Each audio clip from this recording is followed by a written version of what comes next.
Тэгээ энэ удаагийн одоо уран бүтээлдээ дундын бүсгүйгээд шоу дараам дээр бол миний хувьд одоо мөрдөгчийн дүрд одоо ажиллаж байна.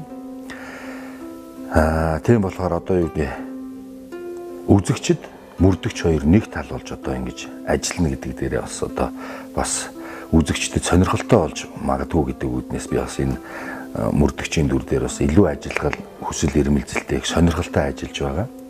Тийм болохоор үзэгчд маань одоо яг надтай ажиллахан мөрдөгч болно. Тийм болохоор одоо ингэж бүх үзэгчд маань одоо ингэж гэмт хэргийн араас хөөж ингэж догдол дүүрэн тэ ингэж хамтал одоо үзэгчд маань нэг дүр болж одоо ингэж тоглогдох болов гэж одоо бодож байна. Эхний жүжигийн хувьд. Хоёр дахь жүжигийн хувьд болохоор эмч мэрэгжилтэй архин дуртай нэг тийм залуугийн дүр тоглож байгаа. Энэ маань одоо юу гэдэг их хөнгөн инээдэн учраас одоо энэ дээр бас илүү инээдэм хөөж одоо ажиллаж байна.